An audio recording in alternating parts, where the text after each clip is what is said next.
So ವಿಶೇಷ ಕಾರ್ಯಕ್ರಮಕ್ಕೆ ಮತ್ತೊಮ್ಮೆ ಸ್ವಾಗತ. ಮೇಡಮ್, ತಾವು ಕೂಡ ಈ ಹಸಿವನ್ನು ಗಮನಿಸಿ ತಾವೊಂದು ಅದಮ್ಯ ಚೇತನ ಸಂಸ್ಥೆಯ ಮೂಲಕ ಮಕ್ಕಳಿಗೆ ಆಹಾರ ಕೊಡ್ತಾ ಇದ್ದೀರಿ. ಎಷ್ಟು ಮಕ್ಕಳಿಗೆ ಕೊಡ್ತಾ ಇದ್ದೀರಿ ಮತ್ತು ಇದನ್ನು ಆರಂಭ ಮಾಡಬೇಕು ಅಂತ ಯಾಕೆ ಅನ್ನಿಸ್ತು?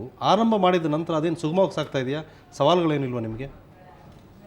ಯಾವುದೇ ದೊಡ್ಡ ಪ್ರಾಜೆಕ್ಟ್ಗಳು ಸವಾಲುಗಳು ಇದ್ದೇ ಇರುತ್ತೆ. ಆದರೆ ಕಳೆದ 8 ವರ್ಷದಿಂದ ನಮ್ಮ ಮಧ್ಯಾಹ್ನದ ಬಿಸಿ ಊಟದ ಯೋಜನೆ ಸರ್ಕಾರದ ಸಹಯೋಗದಲ್ಲಿ ಸುಗಮವಾಗೇ ಸಾಗ್ತಾ ಇದೆ ಅಂತ ಖಂಡಿತವಾಗಿ ಹೇಳ್ಬೋದು.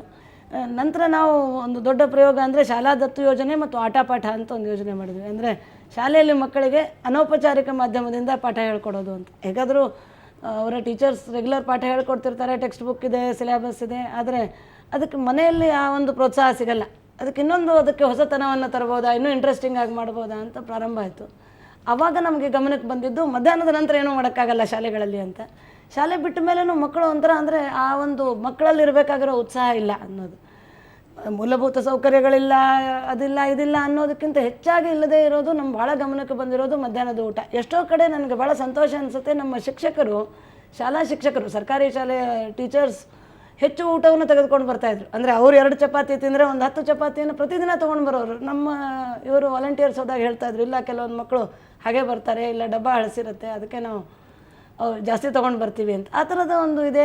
ನನಗೆ ಭಾಳ ಆಶ್ಚರ್ಯ ಅನಿಸಿದ್ದು, ಬೆಂಗಳೂರಿನ ಒಂದು ಚಿಕ್ಕಪೇಟೆಯಲ್ಲಿ ಒಂದು ಶಾಲೆ, ಸುಲ್ತಾನ್ಪೇಟೆ ಅಂಥೇಳಿ, ಅಲ್ಲಿರೋ ಶಾಲೆ, ಅದು 100 ವರ್ಷದ ಹಳೆಯ ಸರ್ಕಾರಿ ಶಾಲೆ, ಹೈಸ್ಕೂಲಲ್ಲಿ. ಅಲ್ಲಿ ಎದುರುಗಡೆ ಇರೋ ಒಂದು 2-3 ಮನೆಯವರು ಸೇರಿ ಒಂದು ಪ್ಲ್ಯಾನ್ ಮಾಡಿಕೊಂಡು, ಮನೆಯ ಯಜಮಾನತಿನೇ ಅಂದರೆ ಅವ್ರದ್ದೊಂದು ಸಿಲ್ಕ್ ಅಂಗಡಿ ಇತ್ತು, ಒಳ್ಳೆಯ ಮನೆಯವರು, ಅವರು ಬಂದು ಪ್ರತಿದಿನ ಅಲ್ಲಿ ಅಡುಗೆ ಮಾಡೋಕ್ಕೆ ನಿಂತ್ಕೊಳ್ಳೋರು. ಪ್ರತಿದಿನ 100 ಜನರ ಅಡುಗೆ ಮಾಡಿ ಬಡಿಸ್ತಾಯಿದ್ರು. ಇದು ಇನ್ನೂ ಮಧ್ಯಾಹ್ನದ ಬಿಸಿ ಊಟ ಯೋಜನೆ ಪ್ರಾರಂಭ ಆಗೋ ಮೊದಲು. ಆಗ ನಮಗನ್ನಿಸಿದ್ದು ಭಾಳ ಮುಖ್ಯವಾಗಿರೋದು ಊಟದ್ದು ಅಂತ. ಆದರೆ ಒಬ್ಬ ಸಾಮಾಜಿಕ ಸಂಸ್ಥೆಯಾಗಿ ಪ್ರತಿದಿನ ಊಟ ಕೊಡೋದು ಕಷ್ಟ, ಆ ಒಂದು ಹಣಕಾಸಿನ ವ್ಯವಸ್ಥೆ ಮಾಡೋದು ಅದು ಕಷ್ಟದ ಕೆಲಸವೇ.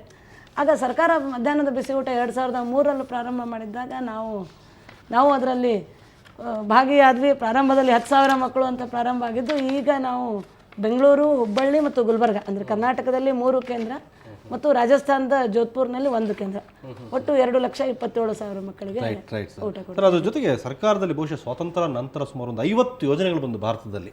ಅಂದರೆ ಈ ಆಹಾರದ ಹಸಿವಿನ ಸಮಸ್ಯೆಯನ್ನು ನೀಗಿಸೋದಕ್ಕೋಸ್ಕರ ಬಹುತೇಕ ಪ್ರಾಜೆಕ್ಟ್ಗಳು ಯಾವುದೂ ಅಷ್ಟು ಗಟ್ಟಿಯಾಗಿ ನಿಲ್ಲಿಲ್ಲ. ಈಗ ಕರ್ನಾಟಕದಲ್ಲಿ ಒಂದು ಪ್ರಾಜೆಕ್ಟ್ ಬಿಸಿ ಊಟದ ಕಾರ್ಯಕ್ರಮ ನಡೀತಾ ಇದೆ. ಅಂದರೆ ಈ ಬಿಸಿ ಊಟದ ಕಾರ್ಯಕ್ರಮದ ಮೂಲಕ ಮಧ್ಯಾಹ್ನ ಮಕ್ಕಳಿಗೆ ಊಟ ಕೊಡೋ ವ್ಯವಸ್ಥೆ ಸರ್ಕಾರ ಮಾಡ್ತಾ ಇದೆ. ಅದು ಹೇಗೆ ನಡೀತಾ ಇದೆ ಸರ್ ತಮ್ಮ ಪ್ರಕಾರ? ಇದು ಸ್ವಾತಂತ್ರ್ಯ ನಂತರ ತಾವು ಹೇಳಿದಾಗೆ ಹಲವಾರು ಕಾರ್ಯಕ್ರಮಗಳನ್ನ ಸರ್ಕಾರ ಜಾರಿಗೆ ತಂತು. ಅದರ ಮುಖ್ಯ ಉದ್ದೇಶ ಅಂತ ಹೇಳಿದರೆ ಪ್ರತಿಯೊಬ್ಬರಿಗೂ ಒಂದು ಎಂಟೈಟಲ್ಮೆಂಟ್ ಅಂತ ಇರುತ್ತೆ ಅಂತ ಹೇಳಿ. So everybody is entitled for decent amount of food ಅಂತ ಹೇಳಿ. ಸೊ ಇದರ ಸಲುವಾಗಿ ಇಲ್ಲದೆ ಇರೋದಕ್ಕೆ ಏನು ಕಾರಣ ಅಂತ ಹೇಳಿ ಮೊದಲನೇದಾಗಿ ನೋಡಿದಾಗ ಅವ್ರ ಕುಟುಂಬಕ್ಕೆ ಬರ್ತಾ ಇರೋಂಥ ಆದಾಯ ಸಾಕಷ್ಟಿಲ್ಲ. ಆದ್ದರಿಂದ ಅವರು ಆಹಾರವನ್ನು ಮಾರ್ಕೆಟ್ಗೆ ಹೋಗಿ ತೆಗೆದುಕೊಳ್ಳಿಕ್ಕೆ ಆಗ್ತಾಯಿಲ್ಲ.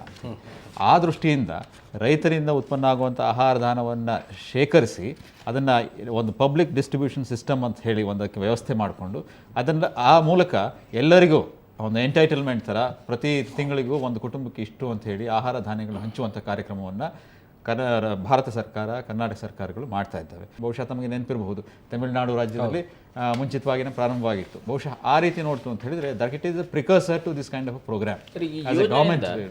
ಈ ಮಧ್ಯಾಹ್ನದ ಬಿಸಿಯೂಟ ಯೋಜನೆಯಿಂದ ಈಗ ಮಕ್ಕಳ ಆರೋಗ್ಯದಲ್ಲಾಗಲಿ ಅಥವಾ ಮಕ್ಕಳ ಹಾಜರಾತಿಯಲ್ಲಾಗಲಿ ಈ ರೀತಿ ಬದಲಾವಣೆಗಳನ್ನು ಏನಾದರೂ ಇಲಾಖೆ ಬಹಳ ಸ್ಪಷ್ಟವಾಗಿದೆ. ಈಗಾಗಲೇ ಮಾತನಾಡ್ತಾ ಹೇಳಿದ್ದಾರೆ, ಮಧ್ಯಾಹ್ನ ಆಗ್ತಿದ್ದಂಗೆ ಮಕ್ಕಳ ಮುಖ ಕಳೆಗುಂದಿಸಿತ್ತು ಅಂತ ಹೇಳಿ. ಇದು ನಿಜವಾಗಿಯೂ ಬಹಳ ನಮಗೆ ಕಣ್ಣಿಗೆ ಕಾಣಿಸ್ತಿದ್ದಂಥ ಒಂದು ಅಂಶ. ಈ ಮಧ್ಯಾಹ್ನದ ಬಿಸಿ ಊಟ ಕಾರ್ಯಕ್ರಮವನ್ನು ಮಾಡಿದ ನಂತರ ಮಕ್ಕಳಿಗೆ ಲವಲವಿಕೆ ಬರಲಿಕ್ಕೆ ಪ್ರಾರಂಭವಾಗಿದೆ. ಅವರು ಬೆಳಗ್ಗೆ ಏನಾದರೂ ಸ್ವಲ್ಪ ತಿಂದ್ಕೊಂಡು ಬಂದಿರ್ತಾರೆ, ಮಧ್ಯಾಹ್ನದ ಹೊತ್ತಿಗೆ ಶಾಲೆಯಲ್ಲಿ ಈ ಒಂದು ಮಧ್ಯಾಹ್ನದ ಬಿಸಿ ಊಟ ಆಗ್ತದೆ. ಇದರಿಂದ ಬಹಳಷ್ಟು ಪ್ರಯೋಜನಗಳಿದ್ದಾವೆ. ಒಂದು, ಅವರು ತನ್ನ ಹಸಿವನ್ನು ನೀಗಿಸ್ಕೊಳ್ಳುವಂಥದ್ದು. ಇದರಿಂದ ಶಾಲೆಯಲ್ಲಿ ಅವ್ರು ಕೂತ್ಕೊಂಡು ಕ್ಲಾಸ್ ರೂಮ್ ಆ್ಯಕ್ಟಿವಿಟೀಸ್ ಏನು ಕರಿತಾ ಇದ್ದೀವಿ ಅದು ಡಲ್ ಆಗಲಿಕ್ಕೆ ಸಾಧ್ಯವೇ ಇಲ್ಲ. ಬದಲಾವಣೆ ಅಂತೂ ಆಗಿದೆ, ಖಂಡಿತವಾಗಿ ಬದಲಾವಣೆ ಆಗಿದೆ. ಬಹಳ ಲೈವ್ಲಿ ಇಂಟ್ರಾಕ್ಷನ್ ಆಗುತ್ತೆ. ಅವರ ಆರೋಗ್ಯದ ಮೇಲೆ ಪರಿಣಾಮ ಆಗ್ತಾ ಇದೆ. ಅವರ ತೂಕ, ಎತ್ತರ ಇವು ಕೂಡ ಉತ್ತಮಗೊಳ್ತಾ ಇದ್ದಾವೆ. ಜೊತೆಗೆ ಆ ಕಲಿಕೆಯ ಪ್ರಕ್ರಿಯೆ ಏನಿದೆಯಲ್ಲ ಶಾಲೆ ಒಳಗೆ ಆಗುವಂಥದ್ದು ಅದು ಕೂಡ ಉನ್ನತ ಮಟ್ಟದಾಗ್ತಾ ಇದೆ. Concentration is much better. ನಿಮಗೆ ಹೊಟ್ಟೆ ತುಂಬದಾಗ ಕೇಳೋದಕ್ಕೂ ಸುಮ್ಮನೆ ಹಸುವಲ್ಲಿ ಮಾತು ಕೇಳೋದಕ್ಕೂ ಬಹಳ ವ್ಯತ್ಯಾಸ. ಅದ್ರ ಜೊತೆಗೆ ವಿನಯ್, ಭಾರತದಲ್ಲಿ ಈ ಹಸು ಅನ್ನೋದೊಂದು ಸಾಮಾಜಿಕ ಪಿಡುಗಿನ ಥರ ಕಾಣಿಸ್ತಾ ಇದೆ ಎಲ್ರಿಗೂ. ಆಮೇಲೆ ಕೇವಲ ಸರ್ಕಾರಕ್ಕಷ್ಟೇ ಮೊದಲು ಸರ್ಕಾರವನ್ನೇ ಡಿಪೆಂಡ್ ಆಗ್ತಾ ಇದ್ರು. ನಾನು ಯಾಕೆ ಈ ಪ್ರಾಜೆಕ್ಟ್ಗಳೆಲ್ಲ ಫೇಲ್ಯೂರ್ ಆಯ್ತು, ನಾನು ಆಗಲೇ ಹೇಳಿದೆ. ಸುಮಾರು 50ಕ್ಕೂ ಹೆಚ್ಚು ಪ್ರಾಜೆಕ್ಟ್ಗಳಾದವು. Most of the project are failure ಅಂತ. ಅಂದರೆ ನಾವು ಸರ್ಕಾರಕ್ಕೆ ಎಲ್ಲವನ್ನು ಡಿಪೆಂಡ್ ಆಗ್ತಾ ಇತ್ತು. ಸರ್ಕಾರ ಎಲ್ಲವನ್ನು ಇದು ಮಾಡುವಂಥ ಸ್ಥಿತಿ ಇಲ್ಲ. ನಮ್ಮದು 100 ಕೋಟಿ 100ಕ್ಕೂ ಮೇಲೆ ಇರೋ ದೇಶ. ಇತ್ತೀಚೆಗೆ ಸಂಘ ಸಂಸ್ಥೆಗಳು, ಸಮಾಜಗಳು, ನಾನು ಹೇಳಿದೆ ನಮ್ಮ ದೇಶದಲ್ಲಿ ದೇವಾಲಯಗಳಲ್ಲಿ, ಮಠ ಮಂದಿರಗಳಲ್ಲಿ ಈಗಲೂ ಕೂಡ ಬಹಳಷ್ಟು ಕಡೆ ಊಟ ನೀಡುವ ಪದ್ಧತಿ ಇದೆ ಒಂದು ಸಮಯದಲ್ಲಿ. ಅದರ ಜೊತೆಗೆ ಇಸ್ಕಾನ್ ಸಂಸ್ಥೆ ಕೂಡ ಈ ರೀತಿಯ ಒಂದು ಅಕ್ಷಯ ಪಾತ್ರೆಯ ಮೂಲಕ ಒಂದು ಕಾರ್ಯಕ್ರಮವನ್ನು ಯೋಜನೆ ಹಮ್ಮಿಕೊಂಡಿದೆ ದೇವಾಲಯದ ಜೊತೆಗೇನೆ. ನೀವ್ಯಾಕೆ ಅದನ್ನು ಶುರು ಮಾಡಿದಿರಿ? ನೀವು ಹೇಳಿದ ಪ್ರಶ್ನೆಯಲ್ಲೇ ಉತ್ತರ ಇದೆ. ಇಸ್ಕಾನ್ ಸಂಸ್ಥೆ ಶುರು ಮಾಡಿದ್ದಾಗ ಸುಮಾರು 1996 1997 ಶುರುವಾದಾಗ 4-5 ವರ್ಷ ಅಲ್ಲಿ ಕೊಡ್ತಿದ್ದ ಪ್ರಸಾದ, ಪಬ್ಲಿಕ್ ಪ್ರಸಾದ ಏನು ಕೊಡ್ತಾಯಿದ್ರು ಎಲ್ಲ ಭಕ್ತಾದಿಗಳು ಬರೋರಿಗೆ, ಅದು ಕಿಚಡಿ ಅಂತ ಒಂದು ಪ್ರಸಾದ ಕೊಡ್ತಾಯಿದ್ರು. ಅದು ಬಹಳ ಫೇಮಸ್ ಆಗಿತ್ತು. ತುಂಬ ಜನ ಬರೋರು, ಪ್ರಸಾದಕ್ಕೋಸ್ಕರ ಬರೋರು ದೇವಸ್ಥಾನಕ್ಕೆ. ಹಾಗೆ ನಾವು ನೋಡಿದಾಗ ಸುಮಾರು ಸುತ್ತಮುತ್ತಲು ಇರೋ ಶಾಲೆ ಮಕ್ಕಳು ಒಂದು ಸಮಯ ಶಾಲೆ ಮುಗಿದ ಮೇಲೋ ಅಥವಾ ಈ ಲಂಚ್ ಟೈಮಲ್ಲೋ ಬಂದು ಪ್ರಸಾದಕ್ಕೆ ಬರೋರು. ಅದನ್ನು ನೋಡಿದಾಗ ನಮ್ಮ ಟ್ರಸ್ಟೀಸಲ್ಲಿ ಕೆಲವರು ಈ ಥರ ನಾವು ಪಬ್ಲಿಕ್ ಕೊಡೋದನ್ನು ಎಲ್ಲಿ ನೀಡಿದೆಯೋ ಅಲ್ಲಿಗೆ ರೀಚ್ ಮಾಡಿದರೆ ಇನ್ನೂ ಒಳ್ಳೆ ಇಂಪ್ಯಾಕ್ಟ್ ಇರುತ್ತೆ, ಇದು ಮಕ್ಕಳಿಗೆ ಬೇಕಾಗಿದೆ ಅಂತ ಅವಾಗ ಅನಿಸಿತ್ತು.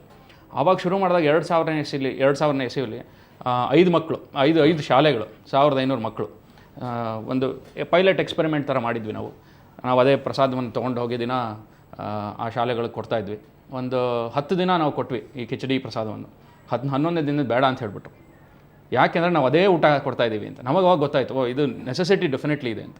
ಆವಾಗ ಸುಮಾರು ಸುತ್ತಮುತ್ತಲು ಬೇರೆ ಶಾಲೆಗಳಿಂದನೂ ಅಪ್ಲಿಕೇಶನ್ಸ್ ಕೊಡೋಕ್ಕೆ ಶುರು ಮಾಡಿದರು. ಸುಮಾರು 6-7 ತಿಂಗಳಲ್ಲಿ ಹತ್ತಿರ ಒಂದು 1000 ಮಕ್ಕಳಿಗೆ 1000 ಸಂಘ ಸಂಸ್ಥೆಗಳು ಮತ್ತು ಶಾಲೆಗಳು ಬೇರೆ ಬೇರೆ ಹಸಿವು ಎಲ್ಲೆಲ್ಲಿ ಇತ್ತೋ ಅಲ್ಲೆಲ್ಲ ಕಡೆಯಿಂದ ನಮಗೆ ಅಪ್ಲಿಕೇಶನ್ಸ್ ಬರೋಕ್ಕೆ ಶುರುವಾಗಿತ್ತು. ನೀವು ಎಷ್ಟು ಮಕ್ಕಳಿಗೆ ಕೊಡ್ತಾ ಇದ್ರಿ ಈಗ ಊಟ ಪ್ರತಿನಿತ್ಯ? ಇವಾಗ ಅಕ್ರಾಸ್ ಇಂಡಿಯಾ ಇಡೀ 19 ಸೆಂಟರ್ಸ್ ಇದೆ ನಮ್ಮದು. 19 ಸೆಂಟರ್ಸಿಂದ 13,25,000 ಮಕ್ಕಳಿಗೆ. ಕರ್ನಾಟಕದಲ್ಲಿ 5 ಲಕ್ಷ, 6 ಸೆಂಟರ್ ಇದೆ. ಹುಬ್ಳಿ, ಬಳ್ಳಾರಿ, ಬೆಂಗಳೂರು, ಮೈಸೂರು, ಮಂಗಳೂರು. ಬೆಲೆಗಳು, ನಮ್ಮ ಆಹಾರ ಧಾನ್ಯದ ಬೆಲೆಗಳು ಭಾಳ ಜಾಸ್ತಿ ಆಗ್ತಾ ಇದೆ. ಇದಕ್ಕೆ ತಕ್ಕನಾಗಿ ಈಗ ಮಧ್ಯಾಹ್ನದ ಬಿಸಿ ಊಟಕ್ಕೆ ತಕ್ಕನಾಗಿ ಅದಕ್ಕೆ ನೀವು ಹಣವನ್ನು ಕೊಡೋದಿರಲಿ ಅಥವಾ ಈಗೇನು ಮಕ್ಕಳಿಗೆ ನೀವು ಡಿವೈಡ್ ಮಾಡಿರ್ತೀರಿ, ಒಬ್ಬ ಮಗುವಿಗೆ ಇಂತಿಷ್ಟು ಪೈಸಾ ಅಥವಾ ₹1 ಅಂತ, ಅದನ್ನು ಹೆಚ್ಚು ಮಾಡುವಂಥ ಯಾವ್ದಾದ್ರು ವ್ಯವಸ್ಥೆಗಳು ಅಥವಾ ತಕ್ಷಣಕ್ಕೆ ಕ್ರಮ ಕೈಗೊಳ್ಳುವಂಥ ಯಾವ್ದಾದ್ರು ವ್ಯವಸ್ಥೆಗಳಿದೆಯಾ? ಬಹಳ ಪ್ರಸ್ತುತವಾದಂಥದ್ದು ಒಂದು ಪ್ರಶ್ನೆ ಇದು. ಯಾಕೆ ಅಂತ ಹೇಳಿದರೆ ಪ್ರತಿ ವರ್ಷವೂ ಹಣದುಬ್ಬರ ಜಾಸ್ತಿ ಆಗ್ತಾ ಇರ್ತದೆ. ಅದರಿಂದ ಆಹಾರ ಧಾನ್ಯಗಳ ಬೆಲೆಗಳು ಜಾಸ್ತಿ ಆಗುತ್ತೆ, ತರಕಾರಿ ಬೆಲೆ ಜಾಸ್ತಿ ಆಗ್ತದೆ. ಆಹಾರ ಧಾನ್ಯ ಫ್ರೀಯಾಗಿ ಕೊಡ್ತಾ ಇದ್ದೀವಿ, ಆದರೆ ಬೇಳೆ ಬೆಲೆ ಜಾಸ್ತಿ ಆಗುತ್ತೆ, ತರಕಾರಿಗಳ ಬೆಲೆ ಜಾಸ್ತಿ ಆಗ್ತದೆ, ಗ್ಯಾಸ್ ಬೆಲೆ ಜಾಸ್ತಿ ಆಗ್ತಾಯಿದೆ. ಈ ದೃಷ್ಟಿಯಿಂದ ನೋಡ್ತು ಅಂತ ಹೇಳಿದರೆ ನಾವು ಕೊಡಮಾಡಿದಂಥ ಹಣವನ್ನು ನಾವು ವಾರ್ಷಿಕವಾಗಿ ಹೆಚ್ಚು ಮಾಡುವಂಥದ್ದು ಭಾಳ ಮುಖ್ಯ. ಇದು ಈಗಾಗಲೇ ಕಾರ್ಯಕ್ರಮದಲ್ಲಿ ಅನುಷ್ಠಾನ ಆಗಿರೋದು ಅಂತ ಹೇಳಿದರೆ ವಾರ್ಷಿಕವಾಗಿ 7.5% ಅದನ್ನು ಜಾಸ್ತಿ ಮಾಡ್ಕೊಂಡು ಹೋಗ್ಬೋದು. 7.5%. It's a fairly good compensation for the price rise. ಅಂದರೆ ಬೆಲೆ ಜಾಸ್ತಿ ಆಗಿದ್ದಕ್ಕೆ 7.5% ನಾವು ಕಾಂಪನ್ಸೇಷನ್ ಮಾಡ್ತಾ ಇದ್ದೀವಿ. ಎವ್ರಿ ಇಯರ್ ಅದು ಜಾಸ್ತಿ ಆಗ್ಕೊಂಡು ಹೋಗ್ತಾ ಇರ್ತದೆ. ಈ ದೃಷ್ಟಿಯಿಂದ ಅದರಲ್ಲಿ ಕಾರ್ಯಕ್ರಮದಲ್ಲೇ ಅದನ್ನು ಮೈಗೂಡಿಸ್ಕೊಂಡಿದೆ ಅಂತ ಹೇಳ್ಬಿಟ್ಟು ನಾವು ಹೇಳ್ಬೋದು. ಆದಾಗ್ಯೂ ಸಹ ಬೇರೆ ಬೇರೆ ರಾಜ್ಯಗಳು ಇನ್ನೂ ಕೆಲವೊಂದು ಇನಿಷಿಯೇಟಿವ್ಸ್ ಮಾಡಿದ್ದಾವೆ. ಅದು ಕೂಡ ಬಹಳ ಕುತೂಹಲಕಾರಿಯಾಗಿದೆ. ರಾಜ್ಯ ಸರ್ಕಾರದ ಮಟ್ಟದಲ್ಲೂ ಇದರ ಚಿಂತನೆ ನಡೀತಾ ಇದೆ. ನಮ್ಮ ಮಕ್ಕಳ ಆಹಾರವನ್ನು ಹೆಚ್ಚು ವೈವಿಧ್ಯಮಯ ಮಾಡೋದು ಹೇಗೆ, ಇನ್ನೂ ಹೆಚ್ಚು ಅದಕ್ಕೆ ಪೋಷಕಾಂಶಗಳು ಕೊಡಬೇಕಲ್ಲ, ಅವ್ನು ಮಾಡೋದು ಹೇಗೆ ಅಂತ. ಅವು ಮಾಡುವಂಥ ಸಂದರ್ಭದಲ್ಲಿ ಅದು ಮಾಡೋವರೆಗೂ ಈಗೇನು ಮಾಡ್ತಿದ್ದೀವಿ ಅನ್ನೋದನ್ನು ಸಹ ತಾವು ಕೇಳ್ಬೋದಾಗ್ತದೆ. ವಿಟಮಿನ್ ಎ ಟ್ಯಾಬ್ಲೆಟ್ಸ್ನ ಕೂಡ ನಾವು ಮಕ್ಕಳಿಗೆ ನಾವು ಕೊಡ್ತಾ ಇದ್ದೀವಿ. Vitamin A is one of the important. ಅದ್ರ ಬಗ್ಗೆ ಮಾತಾಡೋಣ ಸರ್, ಇನ್ನಷ್ಟು ಮಾತಾಡ್ತೀನಿ, ನಿಮ್ಮ ಜೊತೆ ಮಾತಾಡ್ತೀನಿ. ಮಕ್ಕಳಿಗೆ ತಾವು ಏನೇನು ಕೊಡ್ತಾ ಇದ್ದೀರಿ ಅನ್ನೋದ್ರ ಬಗ್ಗೆ. ಅದಕ್ಕೆ ಮೊದಲು ಒಂದು ಮತ್ತೊಂದು ಬ್ರೇಕ್.